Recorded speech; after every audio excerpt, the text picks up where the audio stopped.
फिर दिन हुआ पुरानी रात का, करे सो शुक्र हम खुदा की जात का, खुदा की जात का, नया फिर दिन हुआ।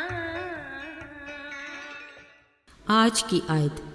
जंग के दिन के लिए घोड़ा तैयार तो किया जाता है, लेकिन फतहयाबी खुदावंद की तरफ से है। इमसाल 21 बाब 31 आयत। अजीज़ो, दुनिया खा कितनी ही तरक्की क्यों ना कर जाए, मगर मज़े की बात यह है कि बाज़ ऐसी चीज़ें हैं, कुछ भी हो वो अपनी इनफरादियत बरकरार रखती हैं। ख़बर रसानी ही को ले लीजिएगा, रेडियो, टीवी, यूट्यूब, गूगल वगैरह, दुनिया भर से पल पल की न्यूज़ और मालूमात हमें मिलती रहती हैं। मगर अखबार की अहमियत अपनी जगह।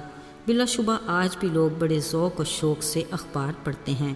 कहा जाता है कि जब जंग अखबार अपने इब्तदाई मराहल में था तो उसका अदारा जंग अखबार प्रिंट करके हर घर के दरवाजे के सामने रख जाते थे। मेरी माँ ने बताया, एक दिन उन्होंने दरवाज़ा खोला, सामने अखबार पड़ा था जिस पर जंग का लफ्ज़ नुमाया था। परेशान सी हो गई, बोली खुदा खैर करे, शायद कोई जंग छिड़ गई। फिर खुद ही प्यारी सी मासूमाना हंसी हंसते बोली, पता क्या चला, अखबार का नाम ही जंग है।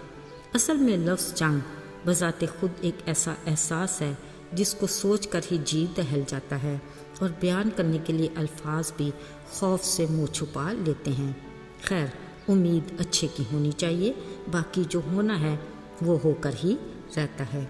अज़ीज़ो, दुनिया की तारीख़ में अनगिनत जंगों का जिक्र है जो मुख्तलिफ़ हालात में कई तरीक़ों से लड़ी गईं, मगर इन सब का नतीजा एक ही रहा, यानी तबाही और बर्बादी।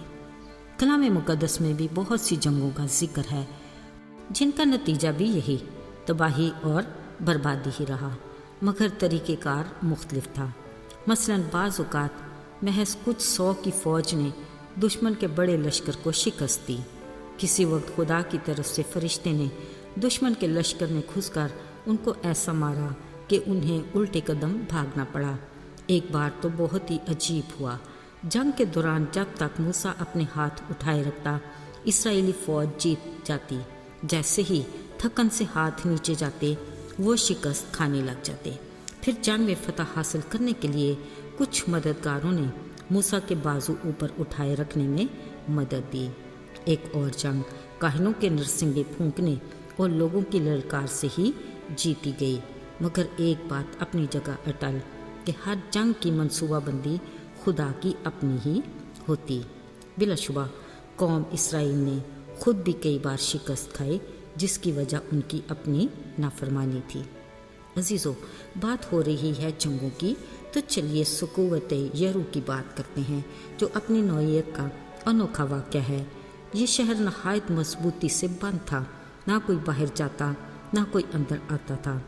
खुदावंद ने यशवा से कहा, देख, मैंने यरू को और उसके बादशाह और ज़बरदस्त सूरमाओं को तेरे हाथ में कर दिया है, सो तुम सब जंगी मर्द शहर को घेर लेना। एक दफ़ा उसके चौगिर्द गर्दश करो, फिर 6 दिन तक तुम ऐसा ही करना। 7 काहिन अहद के संदूक के आगे 7 नरसिंगे लिए वे चलें, और 7वें दिन तुम शहर के चारों तरफ 7 बार घूमना और काहिन नरसिंगे फूंके। जब लोग नरसिंगों की आवाज़ें सुने तो सब नहायत ज़ोर से ललकारें। तब शहर की दीवार गिर जाएगी और लोग अपने सामने सीधे चढ़ जाएं और शहर पर कब्ज़ा कर लें।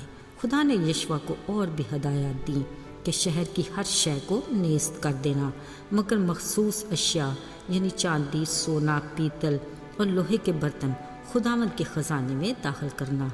और हाँ, राहब और उसके घराने के वो सब जो उसके घर में हों सलामत बचा लेना, क्योंकि उसने उन कासिदों को जिनको तुमने जासूसी के लिए भेजा था मदद की और छुपा के रखा। अजीज़ों, कलाम मुक़द्दस में लिखा है, जैसा खुदा ने यशवा को कहा था वैसा ही हुआ, क्योंकि खुदा यशवा के साथ था और उस सारे मुल्क में उसकी शोहरत फैल गई। अजीज़ों, आज के दौर में अगर हम ये कहें कि बतौर मसीही हम हर वक्त हालत जंग में हैं, शायद ये सोच आए कि नहीं, ایسا تو کچھ بھی نہیں، مگر خدا کا کلام ہم پر واضح کرتا ہے کہ ہماری جنگ خون اور گوشت سے نہیں، یعنی کسی انسان سے نہیں، بلکہ تاریکی کے حاکموں اور شرارت کی ان روحانی فوجوں سے ہے جو آسمانی مقاموں میں ہے۔ یعنی ہمارا مقابلہ ابلیس سے ہے، جو ہر لمحے کسی انسانی روپ میں ہم سے نبرد آزما ہے۔ ہمارے مقابلے میں خود ہماری ذات اور خواہشات بھی کھڑی ہیں۔ ایسے میں ہمارا ذہن بھی گویا میدان جنگ بنا رہتا ہے۔ اس بات کا خیال رہے کہ اصلی دشمن ابلیس گھات پہ بیٹھا اس انتظار میں ہوتا ہے کہ کب ہمیں پھاڑ کھائے۔ یعنی اگر ہم مکمل تیاری میں ہیں تو یقین کیجئے وہ ہمارا کچھ بھی نہیں بگاڑ سکتا۔ عزیزو، یاد رکھیے، یقینی فتح کے لیے ہمیں کلام مقدس سے مکمل رہنمائی کی ضرورت ہے۔ اس کا فرمان ہے کہ میرے سب ہتھیار باندھ لو تاکہ ابلیس کے منصوبوں کے مقابلے میں قائم رہ سکو۔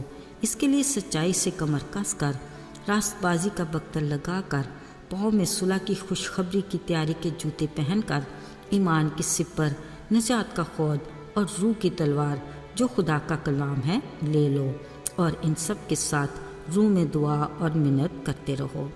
عزیزو، اس بات کا خیال رہے کہ اگر ہم بھی یشوع کی طرح خدا کی مرضی کے تابع ہوں گے تو وہ ہماری جنگ خود لڑے گا۔ آئیے ہم اپنی روحانی جنگ کی منصوبہ بندی کا مکمل کنٹرول اس کو دیں تاکہ وہ ہمیں اپنی قدرت کے زور میں مضبوط بنائے۔ آئیے دعا کریں۔ اے خدا، ہم تیرے شکر گزار ہیں کہ تو شفیق باپ کی طرح ہماری زندگی کے ہر معاملے میں ہمارا خیال رکھتا ہے۔ توفیق عطا کر کہ ہم تیرے کلام کے مطابق خود کو تیرے ہتھیاروں سے لیس کریں تاکہ ہم اپنے دشمن کا مقابلہ کر کے تجھ میں قائم رہیں۔ یسوع کے قدرت والے نام میں آمین۔